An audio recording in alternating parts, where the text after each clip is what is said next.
Welcome everybody back to the ZEUSDAZ Unemulated Retro Game channel, and this time around I've got something a little special. I've decided to do what I consider is 20 of the best Amiga games you should own on your Amiga 500. Now originally I was going to do my top 20, my personal top 20, but then I thought no, I'll do a top 20 of what I think you should own. And then I thought again, no, that ain't right either. Who am I to say what you should own? So I compromised. I've done a list here where it's a combination of my favourite 20 games and 20 games I think would be the first things you should own. So if I had an Amiga, if I had a guy come up to me, or anyone actually come up to me and say, I've got Amiga 500, got no games for it, give me 20 games, what do you think I should go for first?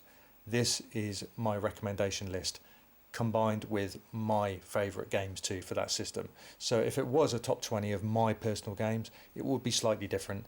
And again, it would be slightly different if it was 20 games of what I think you should own.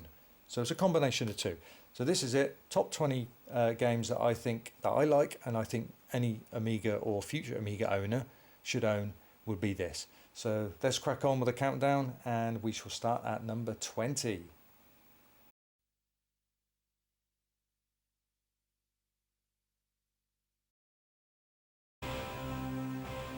Pinball Dreams. What a classic pinball machine game this was. Came out in the very early 90s. I couldn't stop playing this. Up until then we didn't really have very good many pinball games, and if you're a pinball fan I recommend this game. I know some of you out there will say no, Fantasies is probably better, and later on there was things like Slam Tilt on the 1200, which is a brilliant game, no doubt about that, no argument there. But Pinball Dreams, especially, what does it for me anyway, is the Nightmare Table. The music is brilliant. It's such a playable game. I absolutely love Nightmare Table. The soundtrack on it is fantastic, and it's so playable. There's so many different functions you can light up and get score on. Absolutely brilliant. So whether you're a pinball fan or not, yes, and look at that, DAS number 1. That is a legit score. No cheats used on that. Nearly 300 million scored there. I was quite proud of that.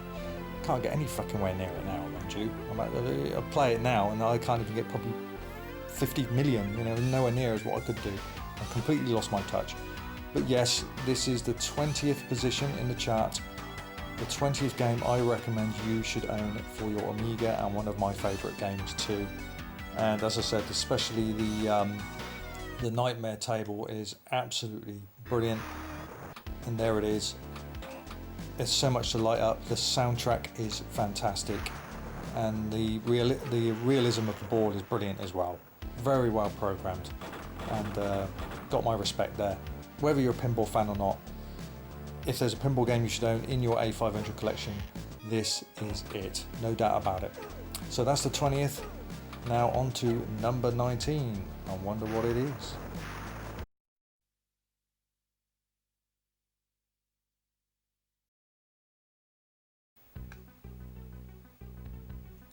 We have an ocean game, and it is Operation Thunderbolt. Now this is back in the 80s. Now we're talking about first person shooters of the 80s, and if you want a first person shooter kind of game on the Amiga for that era, then it's got to be Operation Thunderbolt, another class conversion from my favourite software house of the 80s, Ocean. They really put their heart and soul into a lot of their conversions, and I have utmost respect for them for most of the stuff they did, and this is a very good conversion. I mean, it's identical graphics almost to the arcade. Look at the artwork on the faces there. There's just so much effort that's gone into this conversion, and you can have two-player game as well, which is brilliant, so they haven't eliminated that. So this is my number 19 pick of what is one of my favourite games, of what I think you should be playing out there. And as I said, this game is absolutely fantastic. It's smooth. It moves quite well. It's quite smooth, and it's used certain samples from the arcade as well.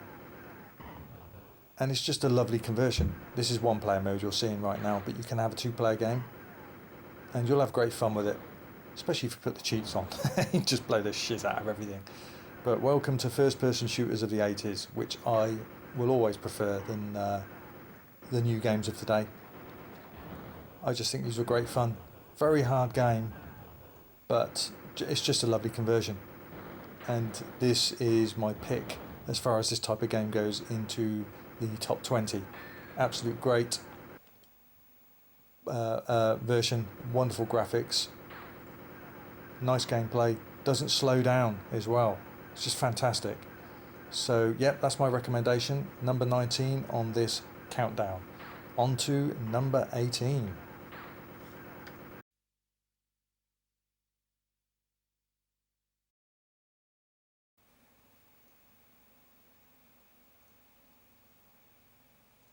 So here we have number 18 in the 20 countdown of Amiga games, and we have Sword of Sodan. Now, even I admit that this has aged a little, but it was a big deal when it came back out in the day by Discovery International. It showed such huge characters. The music in this is just so atmospheric and soothing and creepy. It's got everything as far as music's concerned. The title page is fantastic, and the game over screen music is really creepy. It's just brilliant.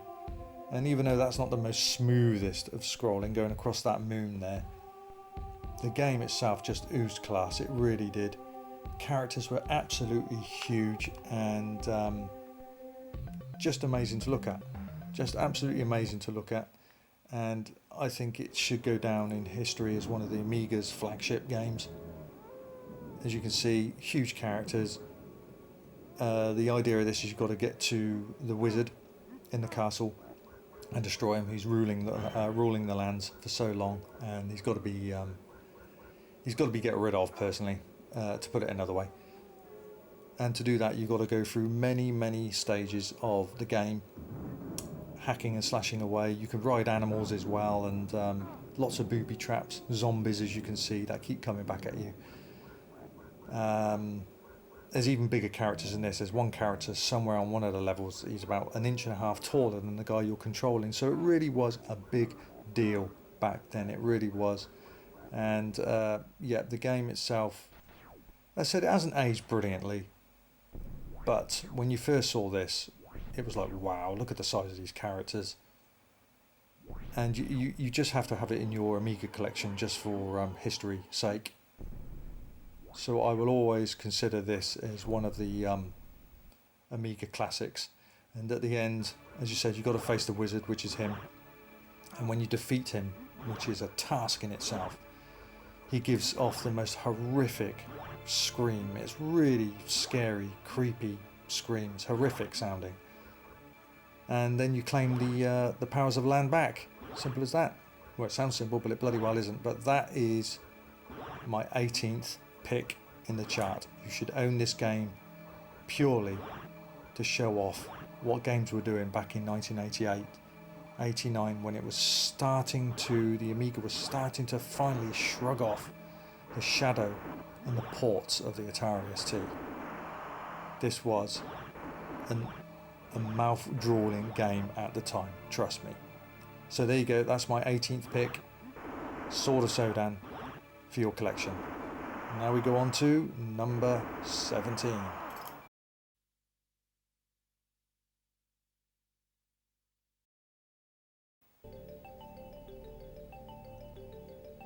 Unreal, and it certainly is. This had one of my all-time favourite title screen musics ever on the Amiga. It's such a beautiful tune, and this actual game, I think, should always be in an Amiga owner's collection because it's so wonderful on so many different elements. It's so atmospheric. It's basically set in a complete fantasy world. Like, well, war games are, aren't they? But this is set in a fantasy world, and you're doing so many weird and wonderful things, so many crazy creatures, and the sound effects in some of these levels are absolutely beautiful. They're sampled, you can hear the fires crackling in the background. The animation is lovely. As I said, this title music is absolutely superb.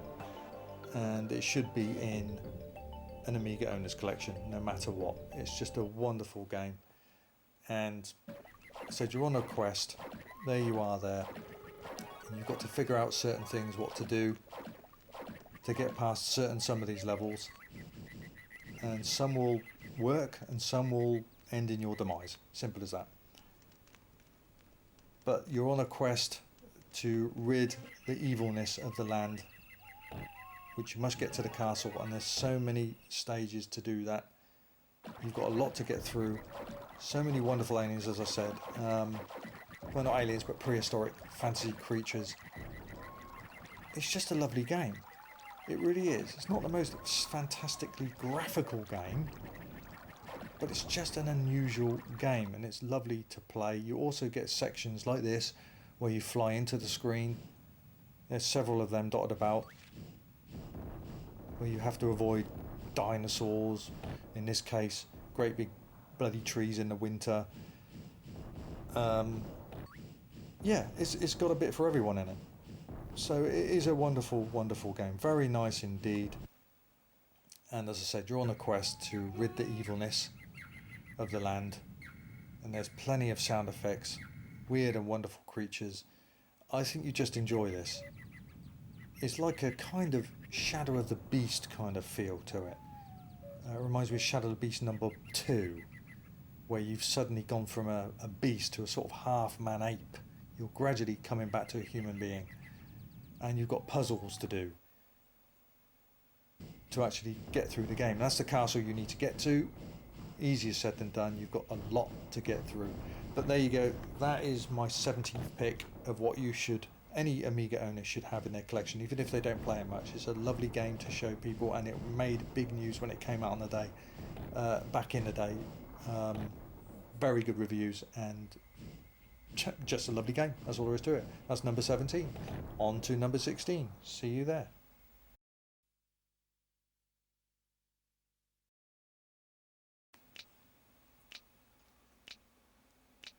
Leonardo came out from Starbite way in the late 80s. Now, many of you might like this, many of you might not. I thought I'd stick a puzzly type of game in there, and I think the graphics in this game are really sharp, really detailed. I love the music as well, the soundtrack in this, and it's a very, very good game.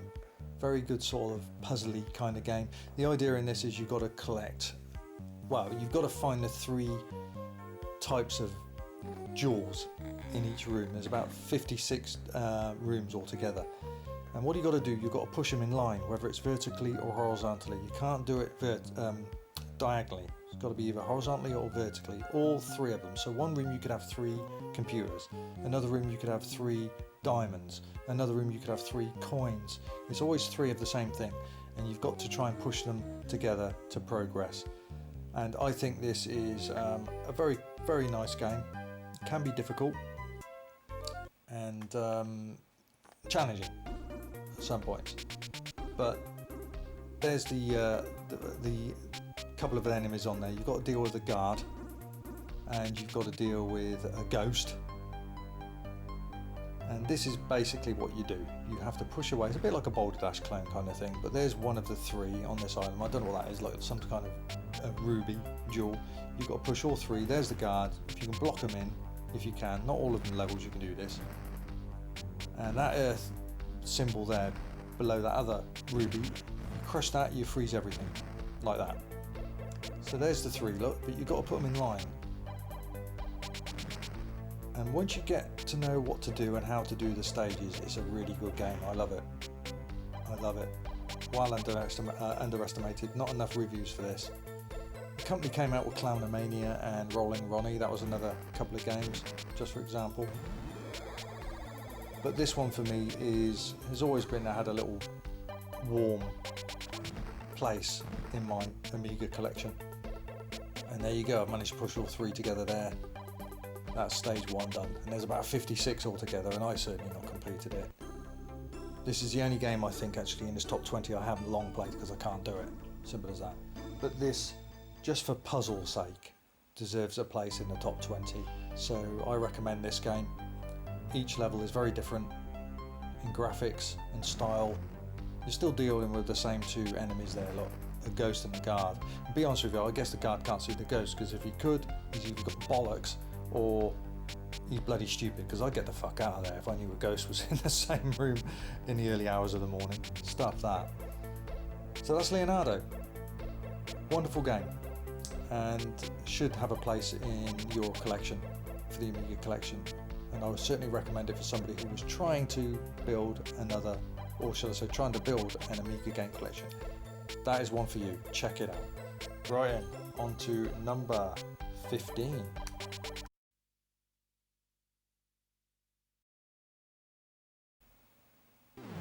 Speedball. Had to be in my top 20. Had to be up there. Now this came out way back, I think it was 1988. And I had the ST version at the time. This was just before I upgraded to the Amiga.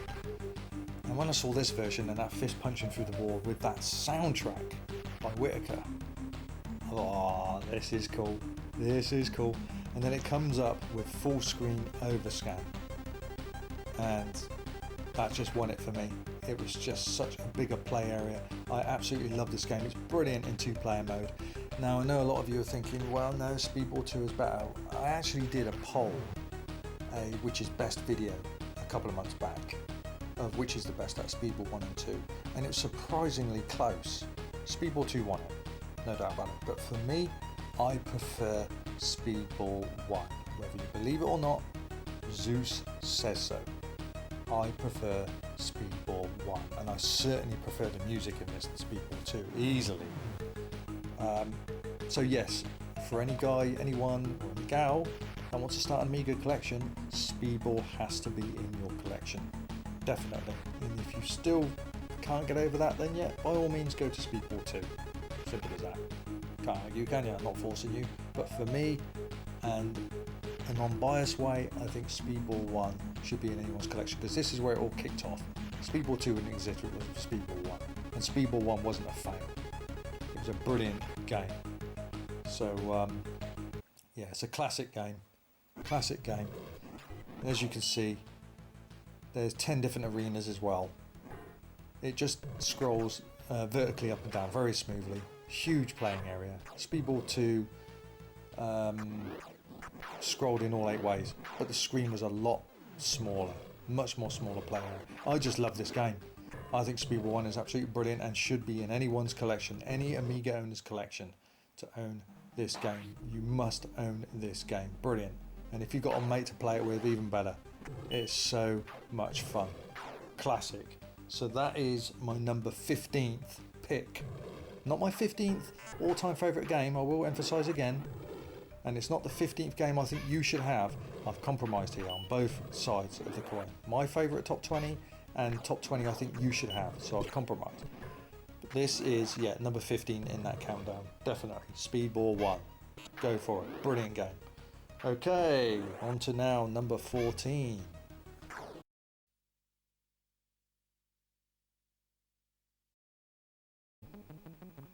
Disposable Hero by Euphoria. Now, this is another shooter which I think many of you haven't actually heard of or played.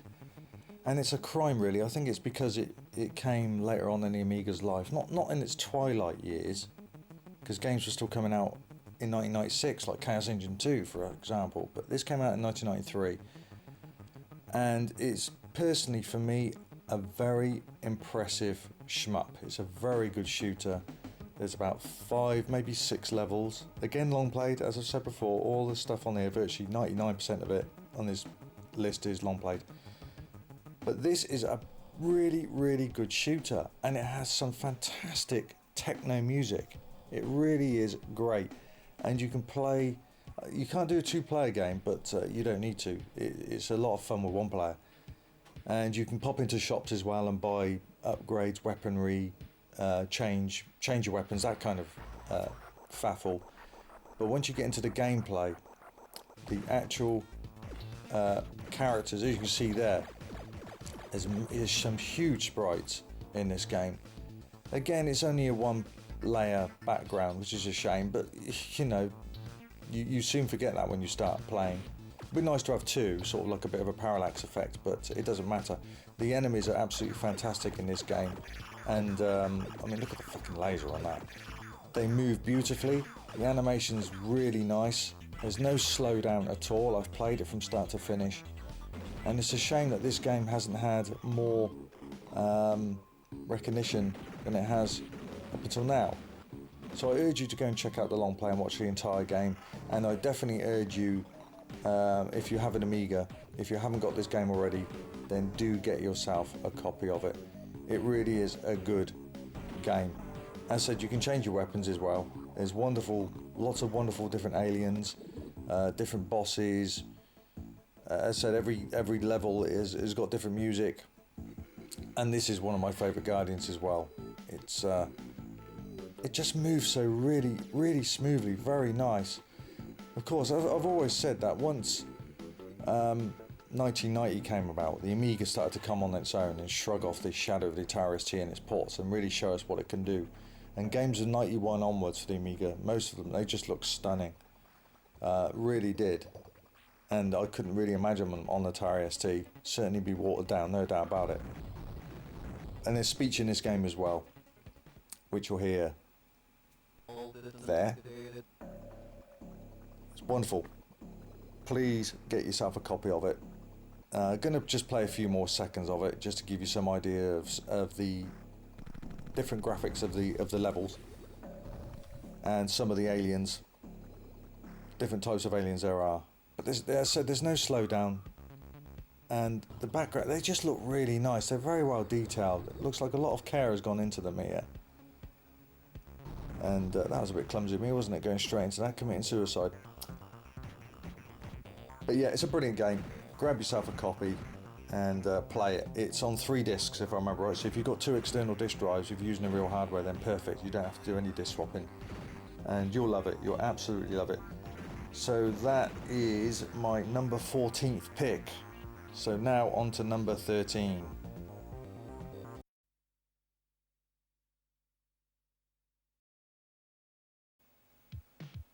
Oh yes, Silkworm.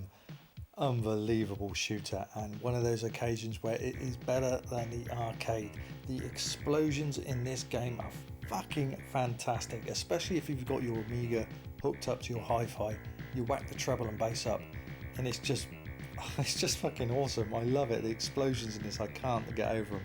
But the game is so playable, and if you've got a trained version like I have, there's nothing more satisfying than putting those cheats on and blasting the holy shit out of everything on that screen. The collisions, the actual explosions are fantastic, and it has a great title screen music too.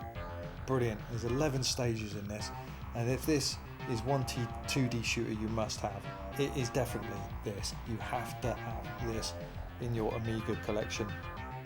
As I said, the playability is fantastic. The explosions are just unreal, and yeah, I absolutely love it, especially when it's in your hi-fi, hooked up to your hi-fi.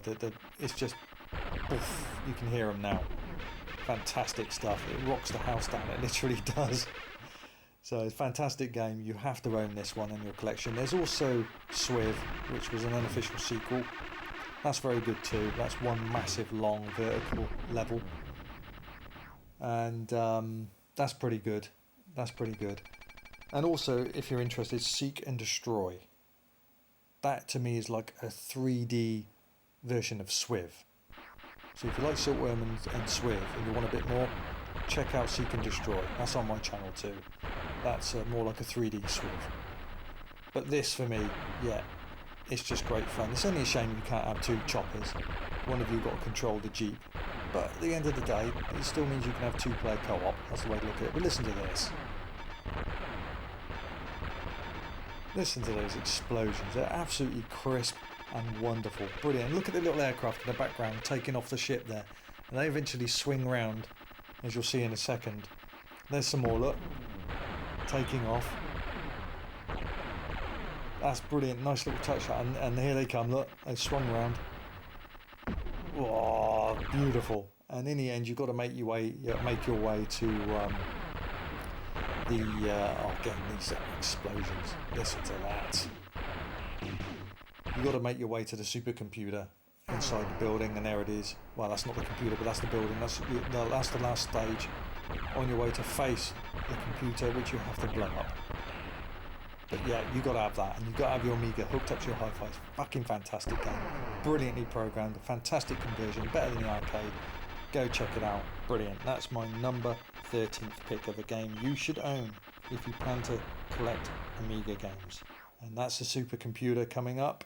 Should I leave it for a split second or more, or shall I cut it off? I'll give you a couple more seconds, why not? You can get a quick glimpse. There it is. If you want to see the entire game, again, look at the link in my description and follow my Silkworm long play to check it out. But it is one brilliant game. That's number 13, with worthy mentions to Swiv and Seek and Destroy. On to number 12.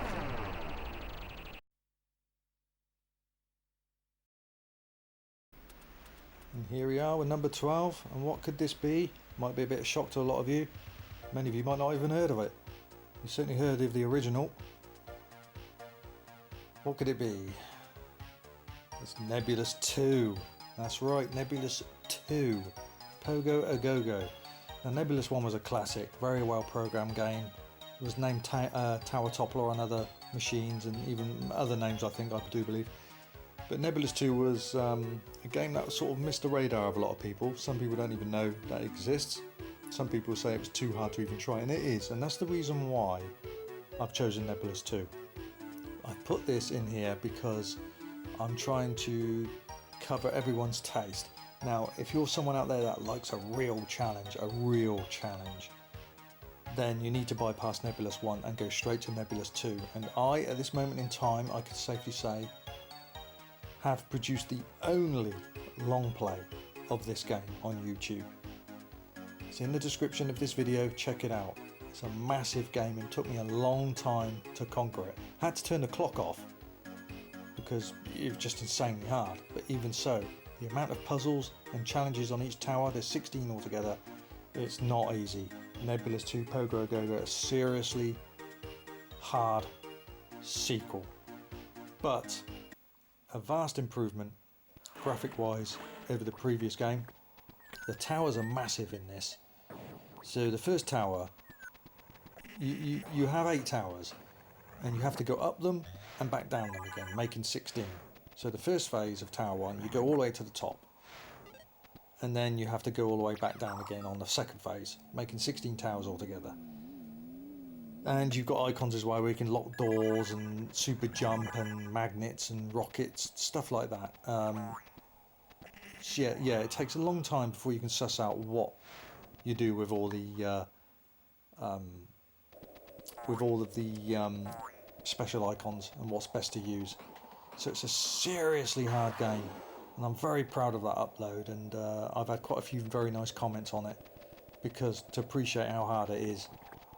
No one's done a long play of it before, and when I first started playing this I thought, no fucking way am I going to be able to do this, no way. But surprisingly, as the hours went by, the days, the weeks, you'd be amazed, and I say this about any game, if you put the time in, even an hour a day, over the next week or two, you'd be amazed how better you get at it. It really is true. You naturally get better at it, and before you know it I was zipping through these towers quite quickly. So yeah, it's a very, very good game, but very hard. It might turn off those certain people, but graphically it's improved vastly over the original. Much bigger towers, lots more to do in them. And that's tower 1 anyway, so you can see 70% in the top right hand corner, 72, so this is part B of the tower. You've got to go down, and every platform you touch you highlight. So you need to get 80% before you can go into the downstairs, the last final door. So it really is, it's a very challenging game. And that's another tower there, that's one of many. But please do check that long play out and see how hard it is. But you can also see how massively it's improved, challenge-wise anyway, graphic-wise too, over the original.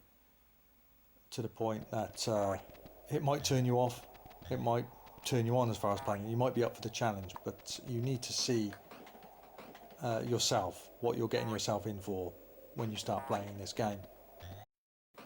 So once you get actually, and secret platforms as well, many things like that, once you get used to the control system and what icons to use, you'll be surprised how quicker you get through the game.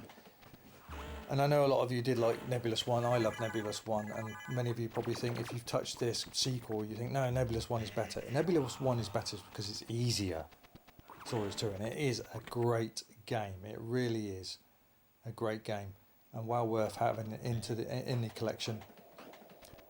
Brilliant game. As you see, many different towers in this version though. So many different creatures, weird. Reminds me of, you ever see that cartoon called The Trapdoor? Reminds me of Weird Wonderful Things out of the Trapdoor. That was a great cartoon, that was.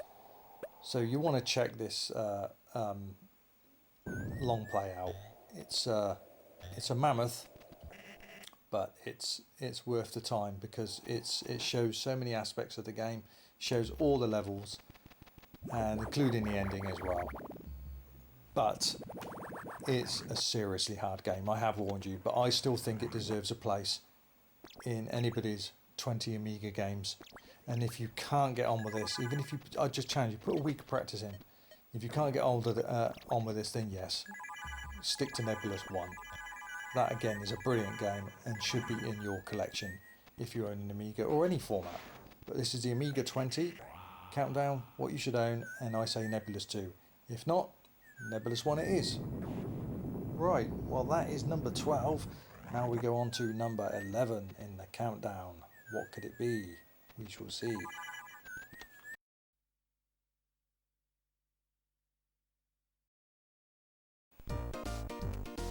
Fire and Ice, that's my number 11 in this chart. What a great platform game this was. Graphics are wonderful, soundtrack is really nice as well, lovely music. By Titus, Graph Gold presents, but it's a Titus publisher. And some of their games were quite questionable in the past, but this really is such a great game. It really is such a nice game, and highly recommended in anybody's Amiga collection, whether you're starting off or whether you've been long-term collecting. This is definitely way up there, especially in the platform games. Love it, absolutely love it. Again, I've long played this, so do check that out. I think it's just a fantastic game. Very, very playable. And the idea is, there you are, you're the coyote, you've got to try and save your pups across many different levels. The map's there at the bottom of the screen, and it's just so playable. It really is playable, and I can't really fault this game. I can't. It has a wonderful soundtrack to it, lovely graphics, sharp, crisp, very playable as I said, and just so many fun things about the game. And it came out with a Christmas version as well, which was just an extra bonus level, I think, on the cover magazine, something like that. There is an A500 version which has more detailed backgrounds, and I think there's a CD 32 version too, with obviously a CD remix soundtrack to it. But I love this, absolutely love this game. I think it's one of the best platform games on the Amiga, and everyone should own it for your collection, for anybody's collection. It's just it plays so great and well deserved, and I think it's I placed it at number 11 in your Amiga collection. If you haven't played it, you've got to bloody play it. That's all there is to it. So many levels as well. There's an underwater level as well. Again, I love the music in this, and it's all gone slow a bit now just to simulate being underwater. Lovely creatures. It's very odd, some of these creatures, but it is a very amusing game as well. Very amusing game, and I think you'll get plenty of joy from it. So that is my number 11th. So now we're coming up to the top 10 games that I think either are my best 10 games, combination of that, and the 10 games I think you should at least try yourselves, or even better still, ignore that last bit, just own them, because they're brilliant games, and they should be in anybody's collection. And there you go, that's what I say. Zeus says That's what I say, and that's what goes. Simple as that. And that's the end of the level boss there, but we won't show the ending. It's a psychedelic ending.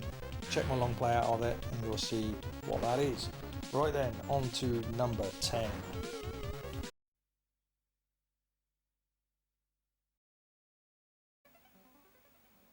Double Dragon 2: The Revenge. Such a vast, massive improvement over the original Double Dragon 1 conversions. Awful, they were absolutely dreadful. But this is really good.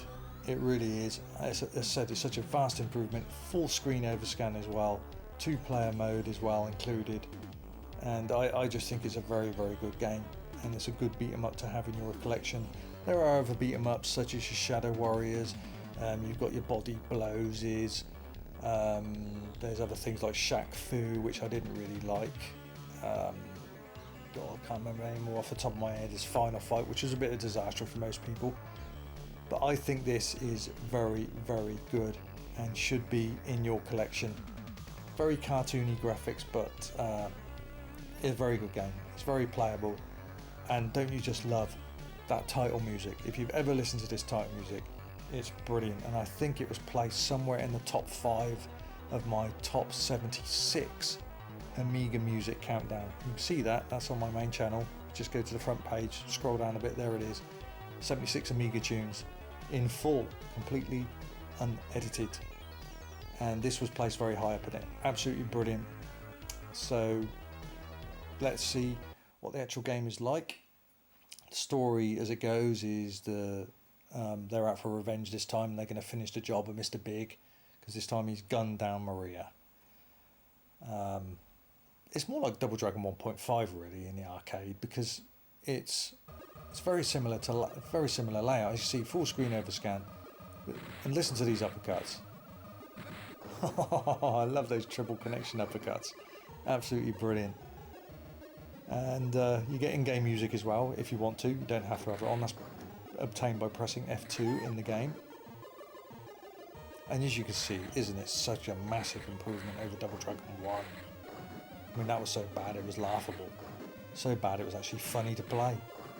But this, the characters are so much more resemblant of the arcade characters. And to have it full screen as well, it adds a nice addition. In 2-player mode, yeah, you can do that, and this time you can climb ladders all the way to the top, unlike the first Double Dragon. But you can do all the moves are in this game as well, if I remember right. There isn't any moves that... oh, there is one move that isn't included. That's the Super High Kick Hurricane, which is obtained in the arcade by pressing up and kick at the last moment. There's a big bastard that comes out here. There he goes. Gives me a good slap in a second. Don't you just love those triple connection... there, oh, ouch. Those triple connection uppercuts are just brilliant. I love doing that.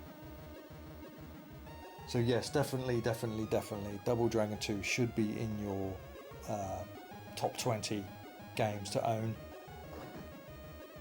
And as I said, for the second, third time, such a vast improvement over the first original game that you can't even compare it.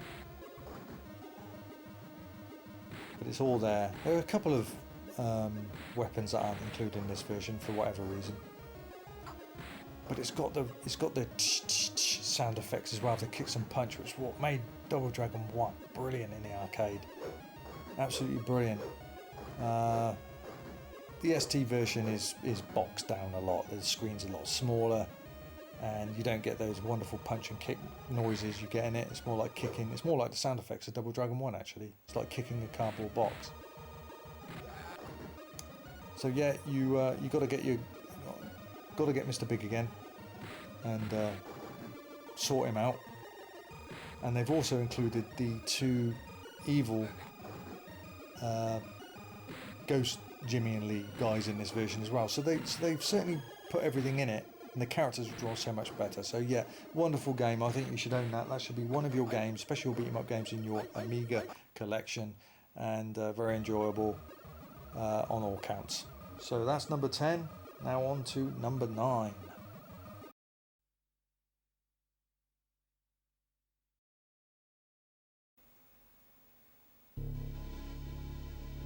Whoa, soothing and spooky at the same time. What could this be? Well, of all of you that owned an Amiga, you must have seen this game. You must know of this game. It is, of course, Shadow of the Beast 1. And this was the game that finally was the beginning of the end of the ST ports. The Amiga up to that point was nothing more, apart from the odd game that you get on its own, without it being on the ST. It was known as the ST port machine, because that's all we've got. But this marked the beginning of the end of that era. And then the ST became known, not my doing, many others called it this, two different versions of this. The ST became either known as the watered down Amiga or the poor man's Amiga. This was the game that finally shrugged off the bloody shadow of the Atari ST and its ports. And from this moment onwards, it got nothing but better for the Amiga. To the point the programs were programming for the Amiga and downsizing the games for the ST. This is a must for your collection. Aged a little bit, true, and there's 2 sequels, but this is the main baby. Fantastic quality game, and you are a beast. There you are, and you've basically got to try and get yourself back to normality. But you don't do that at just the end of this game. As I said, it came out with 2 sequels, and the second one is you become sort of half man, half beast, and then the third one you become completely human again.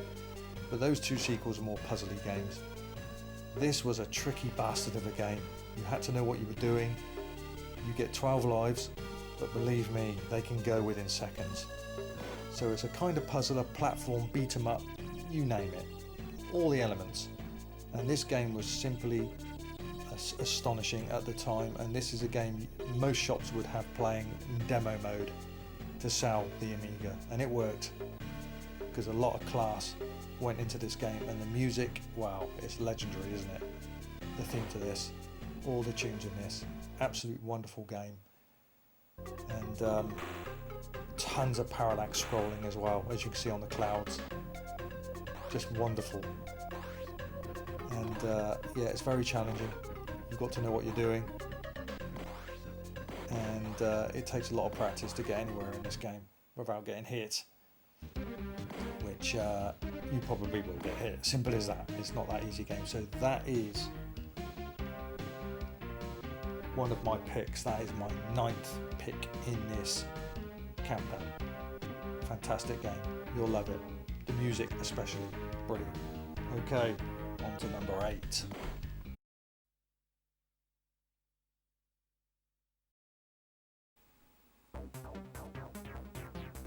Stardust by Bloodhouse for the Amiga 500.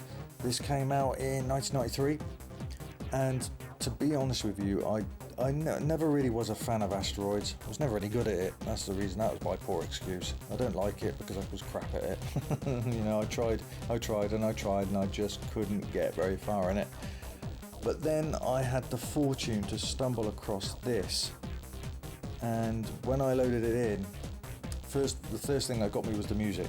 I thought, wow, that is pumping techno music there. That is such a good soundtrack, and the rest of the game is just the same. It's not just a title screen. It really is full of great music.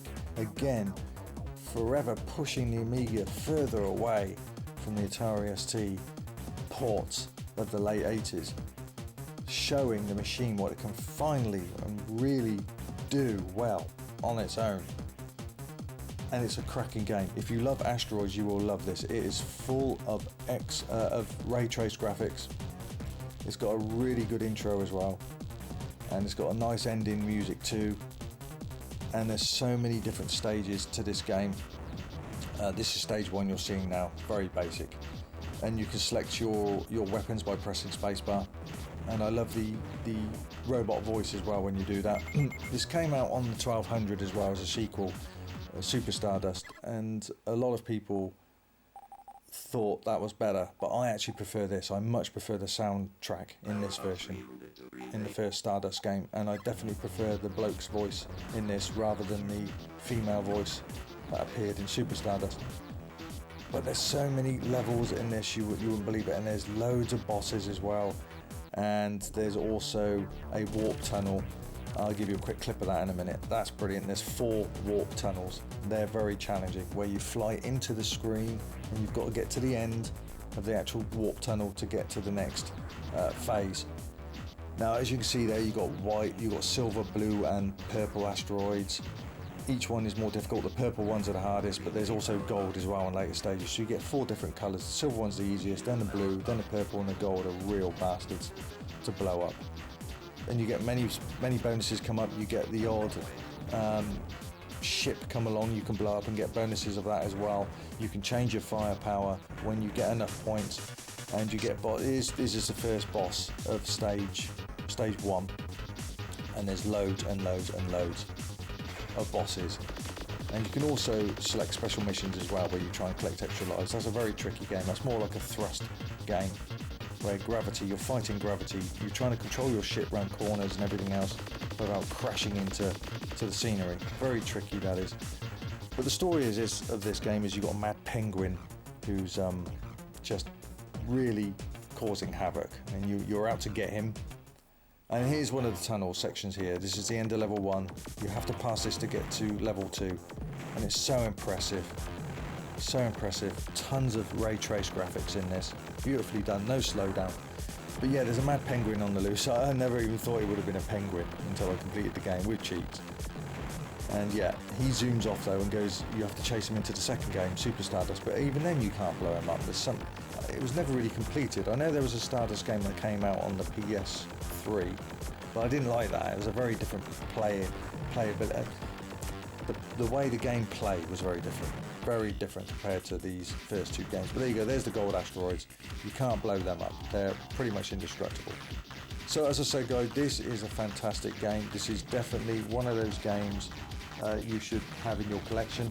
And if you love asteroids, you're going to love this. And I place this at my number 8 position of this countdown. Let's get to number 7.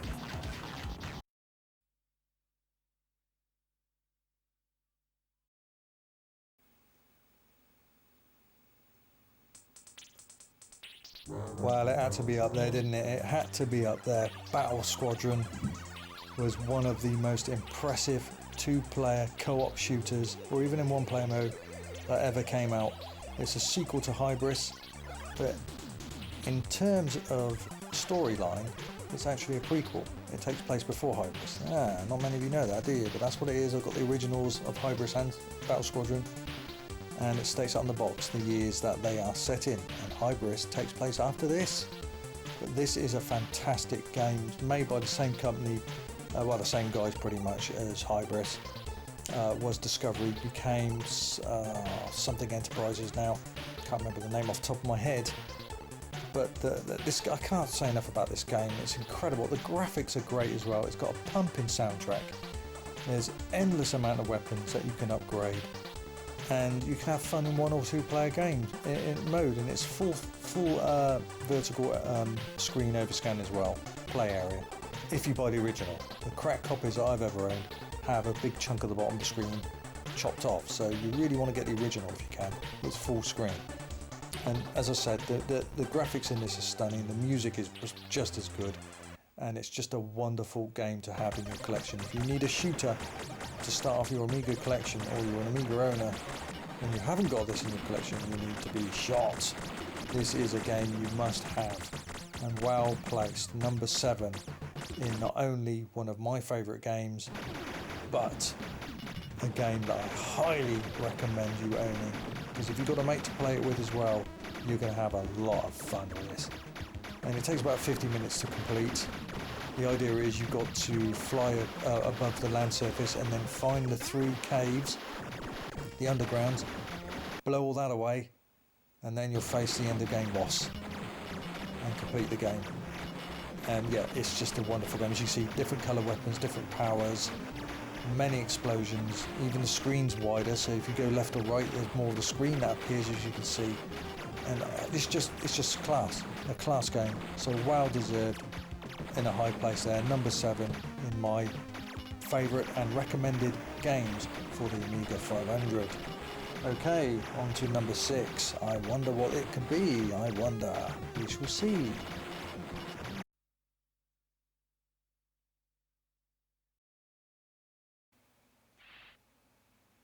Follow me. Barbarian 2 by Palace Software, 1989.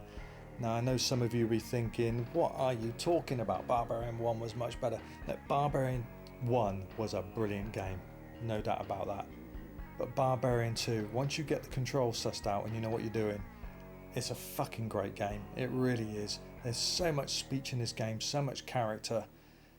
They built on the Atari ST version and bunged. Listen to that speech. To the Dungeon of Dragons. It's so cool, and what's about to come up is one of the most memorable disc request swaps of all time. Check this shit out. Insert disc 2. Absolutely brilliant. Now, that is absolutely brilliant. Easily the best disc swap request of all time. Fantastic. But as I said, once you get the controls sussed out, it's a really good game. There's so many weird different aliens and monsters and things like that on this level, on this game. 4 different dungeons. Dungeon 3 is the best. That has so much sound effects in the background. It really is a creepy game. And of course, you're on your way on the quest to get Drax again, defeat him. And when you do defeat him, he gives quite a chilling death speech. And I just think that was brilliant too. And some of these monsters, as I said, are just fantastic. I mean, this one here can actually tear your head off if you're not careful, and I think you're just about to see that. It's quite comical. There we go. And the game laughs at you as well. There's some monsters that can really laugh at you, like this guy. If he kills you, he laughs his ass off, basically. Or in that case, laughs his head off.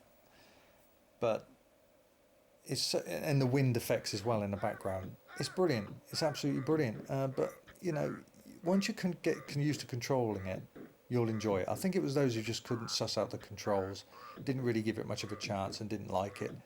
But I recommend this game, seriously. Practice it. Once you suss it, you'll really, really enjoy it. And I've played them on all formats. But they built on the Atari ST version here and just bunged a shitload more speech in it, a load more sound effects, and a fantastic loading screen. There you go, he's laughing at you, he's killed you. With the skull's hand coming through it and willing you to follow him. Followed by that amazing disc request animation. It's just brilliant. So that's Barbarian 2, that's my 6th pick, and if you still can't control it very well, then yes, my reserve for that would be Barbarian 1. Go back to Barbarian 1. What I'll say is as well, in the link of the description, I'll put a long play. All the games in this top 20 have been long played on my channel. I'll include a link to every one of those games. So if you want to see them in more detail and see what the endings are, and in this case, the later levels, Dungeon 3 and 4, and finally killing Drax, then yeah, click on that link in this video's description and you can check that out. So anyway, that's my number 6 pick for this top 20. And as I said, if you still can't get deal with the controls and you give up on it, then go to Barbarian 1. Simple as that. Right, on to number 5.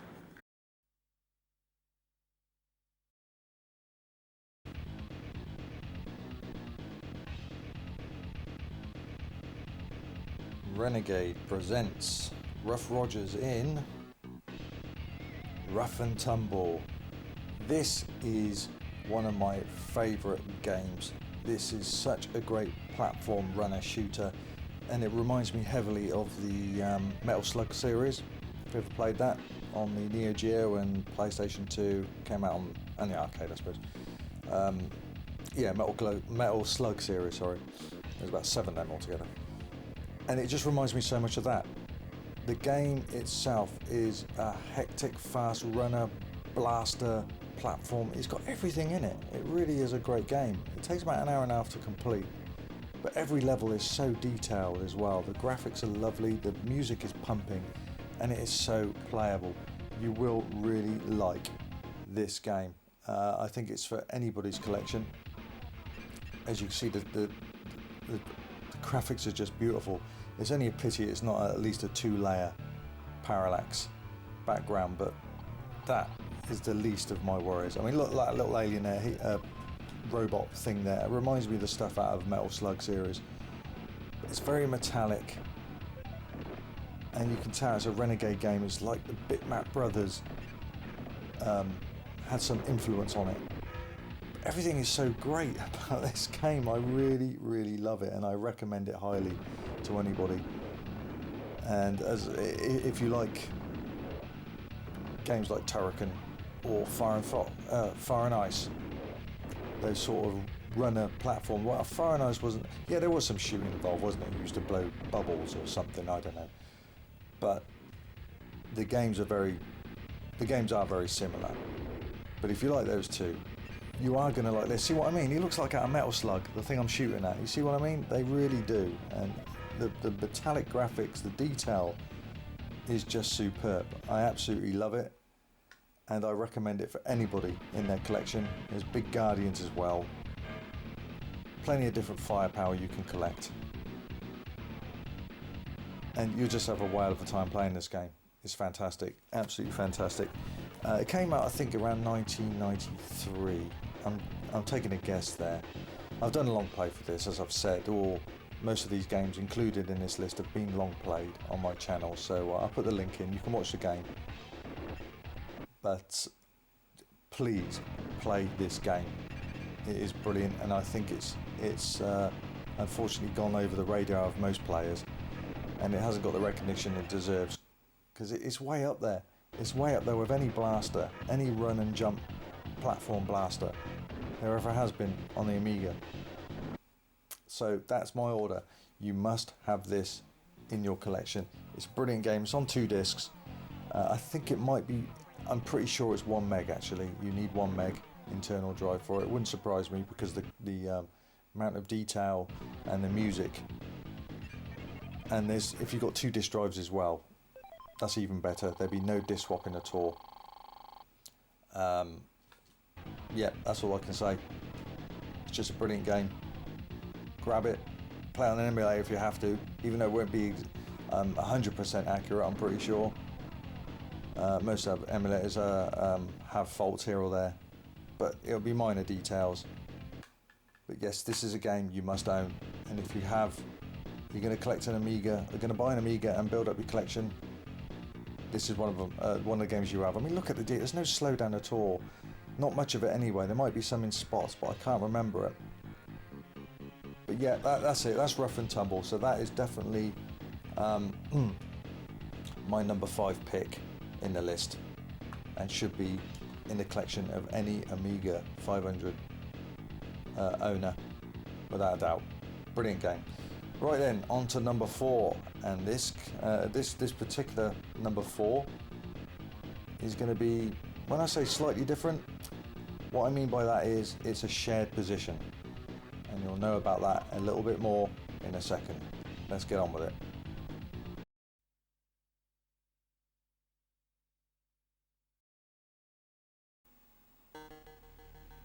Turrican. Enough said, really, isn't it?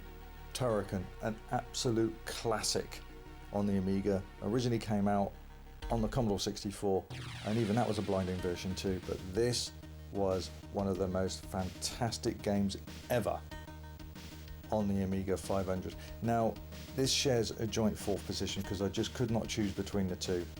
So this is not just Turrican, which I'm going to talk about for the first few minutes, but also Turrican 2, the final fight. Not Turrican 3, because as far as I'm concerned, that didn't really match the first two, and I blame that on Manfred Trends not being involved on it. It just didn't look as polished, it didn't play the same, so I don't regard it as a real Turrican 3. It's more of a Mega Drive port. But anyway, back to this, Turrican 1 and 2, both fantastic games. Many of you would argue Turrican 2 was better. I actually prefer Turrican 1, because I find it more harder to play, and even though I had a good shoot 'em up level, shmup stage on World 3 of Turrican 2, it didn't feel like a Turrican game, because when I play Turrican, I want to be controlling the guy that wears the Turrican suit. That's what makes it Turrican. Stick a shmup stage in the middle, that could be any shooter, apart from the music by Chris Helsbeck. Otherwise, yeah, it could be any shooter. So that for me slowed it down a bit, and controlling the ship and trying to whiz through the fast speed of the maze that comes at you, it just didn't feel Turrican-y to me, if there's such a word.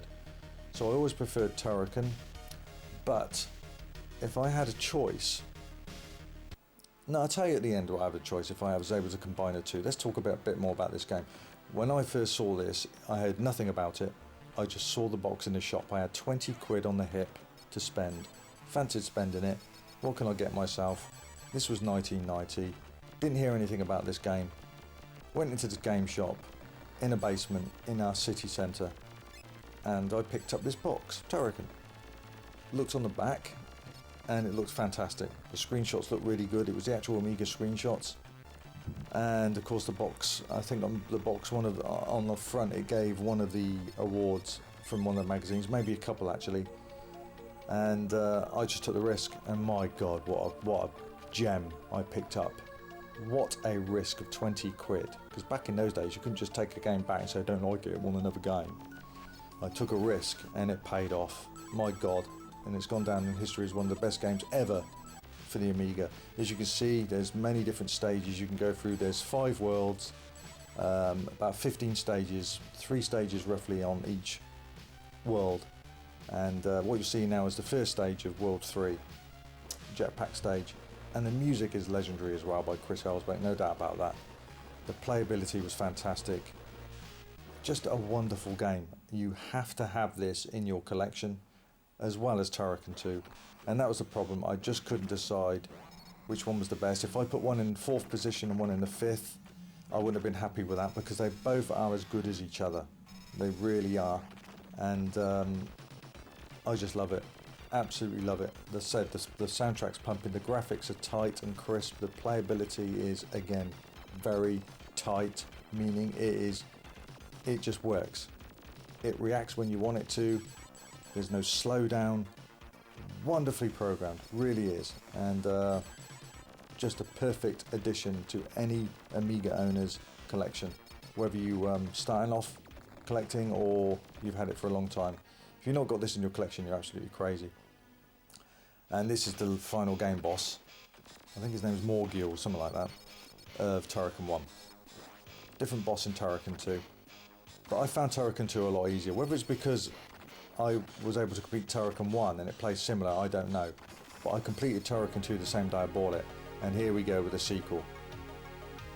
So I put these both in the same spot, number 4, because I just can't decide. You're going to love both, that's all there is to it. Now if I had a choice, this is that soundtrack. It's just legendary. More great tracks in this game. Music's absolutely brilliant. They all took care of these first two games, they really did. Pity a third one didn't come out like this. But, you know, that's the way it is. We'd want a Turrican 4 then, wouldn't we? Then a Turrican 5 could never stop. But I'm happy at least we got 2. We could have just had Turrican 1. But yeah, this one, as far as Turrican 2 goes, graphics have been enhanced. More different stages. There's a swimming stage as well, and a shmup stage. Some of you like it, some of you don't. I personally would prefer another world where you're actually controlling Turrican to make it feel like a Turrican game.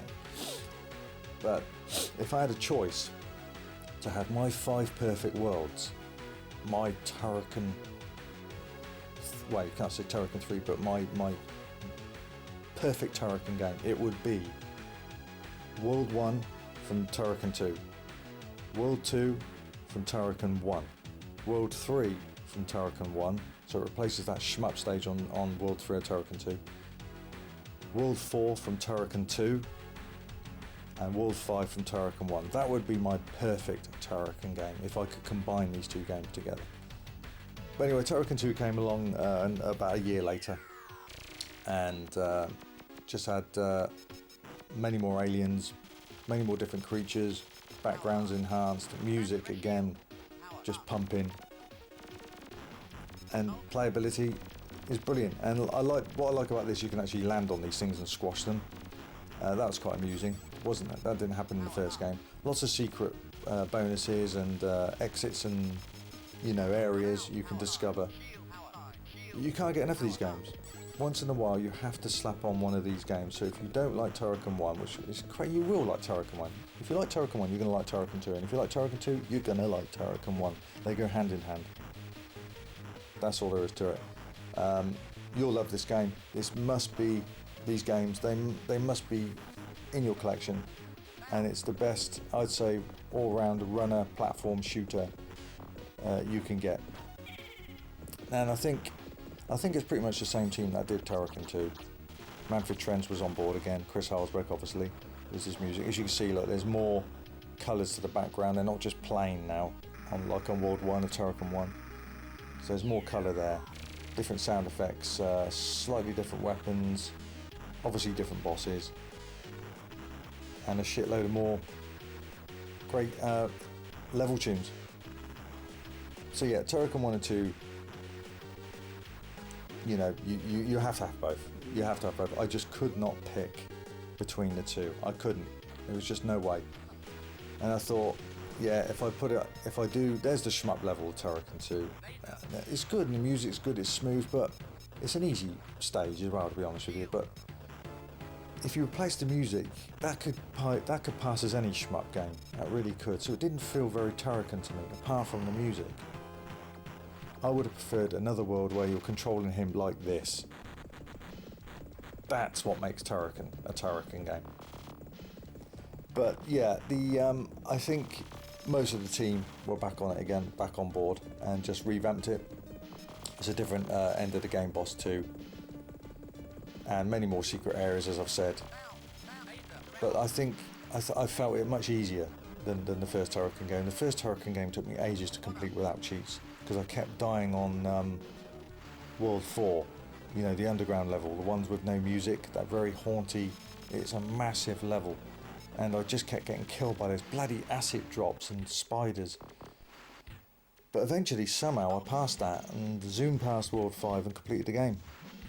That was one of my very proud achievements back in the day. And I had to invite a mate. He didn't believe me because he was in competition with me trying to complete the game, and we both kept getting stuck. See, look, there's another secret way. Look, there's plenty of them around. Yeah, we were sort of racing each other to try and complete it, and one day I did it, didn't believe me, and once I did it the first time, I easily done it the second time, so that was very satisfying for me to be the first one out of us two to complete it. But Turrican 2 I completed on the very day that I bought it, which was the day of its release. Now whether that tells you it's easy, I don't know. Or it's because I completed Turrican 1 and it plays similar, that could be the case. But Turrican 1 took me a lot longer, so anyway, yeah, different Guardian, as you can see. I think this one's called The Machine. So my advice is yes, grab both of these games. Not just one, grab both of these games. They are an essential part of your Amiga collection. Trust me, you will love these games. Fan-fucking-tastic. So there you go, that's number 4, Turrican 1 and 2. Now let's get on with position number 3. I wonder what that is.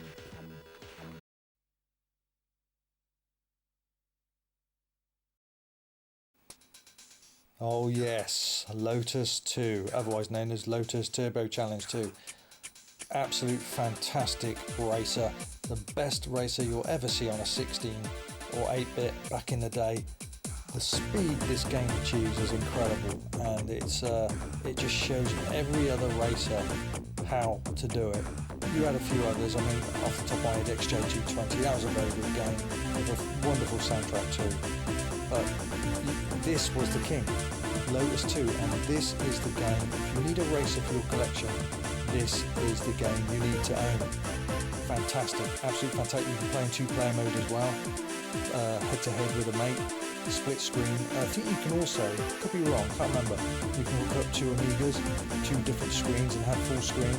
So that's what it's like at the moment with 2-player co-op, not co-op, but against each other, split screen like that. And I must say I've had some fantastic close races years and years ago when I used to play this with a couple of friends. And I will say as well, I have long played this, Again, it'll be in the link of the description, but I'll tell you what I'll put as well is I've got an upload called Lotus 2, closest race ever, question mark. I think that's what it's called. And that's where me and a mate went one-on-one on the nighttime stage.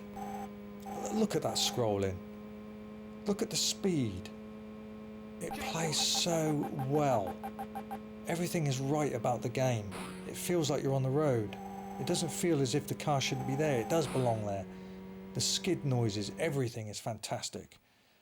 And I was saying, the nighttime course here, me and a mate went head on head, and you will not believe how close. If you haven't seen that, please go and see that and comment on it. I'll put that link in the description as well. The video of me and a mate going one-on-one in this game. It is so close you'd have to still pause it. No other races that come that closer to at the end of the finish line. I challenge anyone to have a closer race than that, so please check that out. But this is just absolute class. Gremlin, my hat's off to you for doing this. Just imagine if these guys had their hands on Outrun, what they could have done with it. Yeah, it would have been arcade perfect, but it had to be better than the fucking shite. Look at that. That is beautiful. Look at that, stunning. It has to be better than that utter shite US Gold coughed up. Just incredible game this. And many different courses. You've got city course, night course, snow course, desert, marsh course, motorway. You've even got a lightning and thunder stage.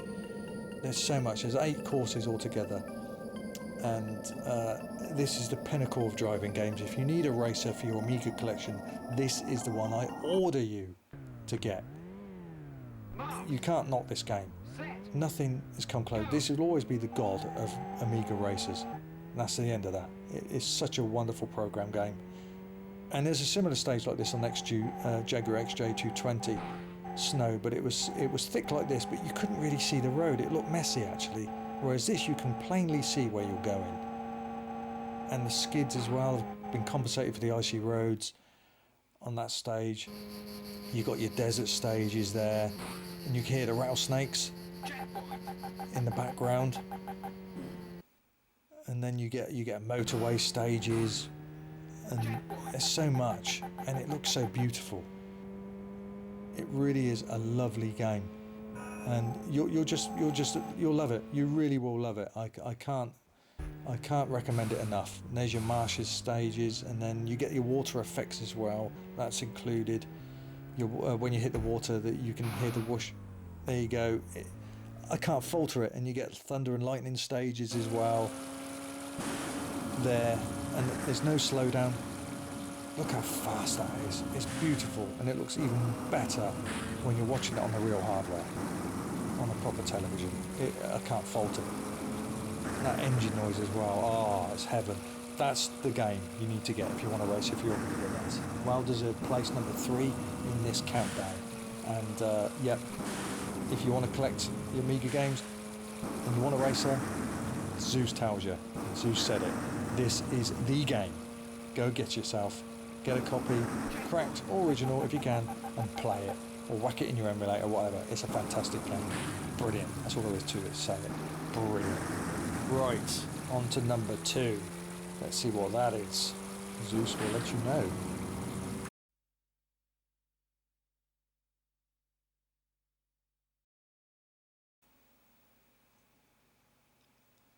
Oh yes, Hybris.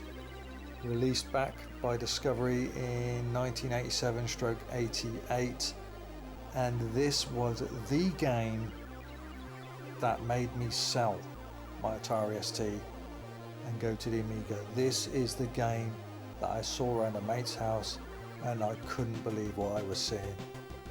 The music as well is stunning, and I just remember picking up my tongue and going home like a puppy that's been kicked up the backside for accidentally chewing up a remote control. I felt so sorry for myself knowing I was going to go back to my Atari ST and I couldn't load a game in like that. And it just won me. It completely won me over, this game. And even though many would argue Battle Squadron is better, maybe it is, but this is a class act. It really is. This came out, it just blew everything out of the water. It blew every other game out of the water as far as the Atari ST goes. This was the game, when you loaded this up, you never saw the Amiga before, it was like, oh my good god, this is like a super powered Atari ST. This is something else. The explosions in it are fantastic, the gameplay is wicked, the soundtrack is just absolutely stunning. It's just brilliant. It's just absolutely brilliant, and it should be in your collection. You can collect about 5 different weapons in this, and each weapon has 2 different versions. That's your standard. And if you press the, I think it's the release, the return button, you can actually spread your weapon. And the space bar is the super zapper. So you get about 3 super bombs per life. And it's just beautiful. It's just a stunning game. There was nothing like this on the Atari ST at the time. And the sound effects are beautiful. There's 3 long levels in this game. And there you go, you press return, you can spread your weapons, get through the barriers. And, I can't say enough about this. This is the game you should own if you're a shooter, if you're a shmup fan. This is the game you must own in your Amiga collection. You'd be mad not to have this game. And so in love with it I was that I bought the original. Come on, a really nice black disc with a fantastic label as well. And same as Battle Squadron, I bought the original of that. Now this is set after Battle Squadron in time frame, believe it or not, but sales wise it was sold obviously a year or 2 before Battle Squadron. But I can't say enough about this game, I really can't. It's a class act, you'll love it. Please, please, please, Zeus orders you now. If you haven't started your Amiga collection yet, you just buy a second-hand one, whatever, you have got to own this game, and this is my second all-time favourite game on the Amiga. I'll never forget it because it brought me wonderful times playing it, and this was a result. This game caused me to sell my ST, go down to London and buy an Amiga 500, and to that day I never looked back. Fucking fantastic game, absolute fantastic game. That's number 2 on this list. Now, number 1. The number 1 game, what I consider is the square root of Amiga gaming or any gaming. It is perfection. The soundtrack is incredible, the gameplay is incredible, there's not a flaw in it. It is the epitome of Amiga gaming, and this is the number 1 game that, for me on Amiga, and the number 1 game any Amiga owner should own, period. It is the best. Nothing tops this game, and it's coming up right now.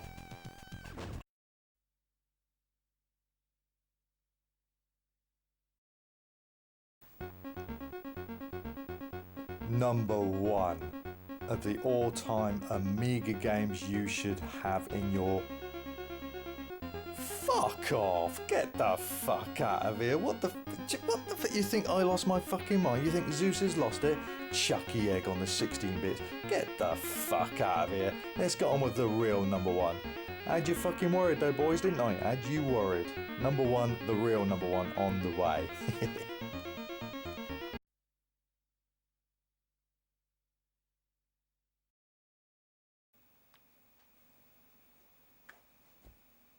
There it is, the crown jewels of the Amiga 500, the Chaos Engine, the original Chaos Engine, and originally released on the Amiga 500. This is the pinnacle, the square root of Amiga gaming. It is perfection. There's nothing I can falter in this game. It's fantastic, and you can have 2-player co-op as well. The soundtrack is legendary by Richard Joseph, rest in peace mate. Absolute unbelievable soundtrack, brilliant, and in fact one of my all-time music scores as well, the player select screen. And the idea of this is you've got to find, you've got to destroy the Chaos Engine, this mad scientist who's developed this machine. It's gone all completely nuts, and it's basically made him prisoner as well. So you've got to go through 4 very different worlds to blow this machine up, because this machine has been causing such havoc over time that all animals become beasts or humans become beasts. Everything's terrible. and it's got to be wiped out. And here's your 6 mercenaries for hire. The first one's called Mercenary, one of my old favourite characters. And then you've got Brigand, of course. He's a good all-rounder, this one. But Bitmap Brothers, the metallic graphics in this is brilliant. Everything is perfection in this game. And you can tell, look at the colour on it, look at the shading. And you can obviously tell that this has been play tested to the full correctly. Time, effort, heart, blood, sweat, tears has been placed in this game. And it is my all-time #1. It's my #1 favourite game. It's the #1 game I'm telling you need to have in your collection. That's the end of it. Not so much Chaos Engine 2. That's a bit of a shame that it came a bit late and it wasn't really didn't really end the story very well. But Chaos Engine 1 is just utter perfection. And this guy is strange. In America, they changed him from preacher to scientist. Obviously down to religious nature. Didn't really like that. But preacher or scientist, he could pass us both, couldn't he, with glasses like that? It's just a class game. Absolutely fantastic game and highly recommended. It is one of my favourite scores of music. I just can't say enough about it. It is complete class. You will not top this game for Amiga games. And that's the other part of my favourite music. I absolutely adore that piece of music. I'll never get bored with that piece of music. It's brilliant. So you can select 2 of your 6 players there and top up your weapons and your energy and all that kind of stuff. And you can either play with a friend or you can play with the computer. And this is another great thing about this game. The computer is very intelligent. It actually grows intelligence to the point it really does help you. It's not some stupid dumbass character wandering around, not knowing what to do, and more of a burden than any help. It's very cleverly done, where the character of the computer gets very intelligent and helps you on your quest. So there's 4 worlds and there's 4 stages in each world. And as I said, the soundtrack in this is absolutely stunning. It's just a brilliant, brilliant game. And I can't falter it. I just cannot falter it. And look at the explosions and the noise they make when you shoot them. It's just brilliant. My hat's off to Bitmap Brothers. My hat's off to Richard Joseph. All the guys involved in this game. And I got the original. I loved it so much. And it came out in such a quality box with loads of extra bits inside, gift cards, and listen to that. Node activated. Oh, how many people, how many times has Richard Joseph been approached, I wonder, in public and that knew him and asked him to say it? Go on, mate, say it. What? Go on, say it. You know what we want you to say. No, I don't. Go on, say it. No, node activated. You know, I'd love to have seen him say it in person, because apparently he did do all the voices as well. I can't imagine anyone with a voice like that unless he put it through some sort of computer and enhanced it somehow, but it must sound similar. I'd love to have known how many times he was told to ask to say that. But it's a class game. You can't knock it. Many different worlds, many different stages. So much speech in it. Very playable.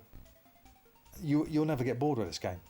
Everyone knows the Chaos Engine on the Amiga, and that's all there is to it. It came out on many other formats afterwards, but they just could not touch this version in its playability, in its graphics, and definitely not in its soundtrack. This was the original version, and you just couldn't go back. It was the best. That's all there is to it. So that is #1 of Zeus's recommendations and his favourite games on the Amiga 500. It is, take a bow, gold medal goes to the Chaos Engine on the Amiga A500. And you just gotta love this game. That's all there is to it. Stick me on an island for the rest of my life and ask me one game, it would be this. And that's all there is to it. So everyone, I hope you enjoyed that top 20 of my recommendations of my favourite top 20 games for the Amiga 500. And make of it what you will. Some of you agree with it, some of you won't. That's not what it's all about. I couldn't care less if you thumbs down it or thumbs up it. It doesn't bother me at all. This is what I recommend and the games that I like. And that will never change. The list might have been different if it was completely my way. 20 of my favourite games, or 20 of the games that I recommend to you. They would have been slightly different. Almost the same, but slightly different. But this is a middle ground. So you've got a bit of best of both worlds there. So that's it, guys. I hope you enjoyed that. That's my top 20. And yes, Chaos Engine reigns supreme. Zeus said it, and that's all that matters. And there's the Chaos Engine, which you have to defeat. And as a little gift, let's watch this bit through. I've long played this if you want to see it. I've also long played Chaos Engine 2 as well, if you want to check that out. More of a confusing ending, but we'll just see this bit through here, just as a little bonus. And hear that wonderful speech that Richard Joseph gives at the end of this game. So you've got to defeat it twice. You defeated the outer shell, now you've got to defeat the inner self of the Chaos Engine. Well, there it is. And you'll hear the speech at the end. I think it's brilliant. It's short, but it's brilliant. And followed on by some more of Richard Joseph's brilliant music score. God, he hit the jackpot with this. He really did. He was on top fucking form writing the soundtrack for this game. And it'll always be remembered for this. This is probably going to be his calling card. It has to be. So we're just seeing this boss through now as a little treat.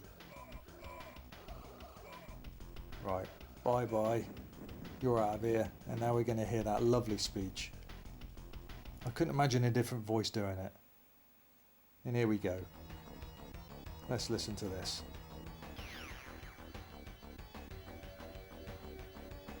I have guided you here so that you might set me free.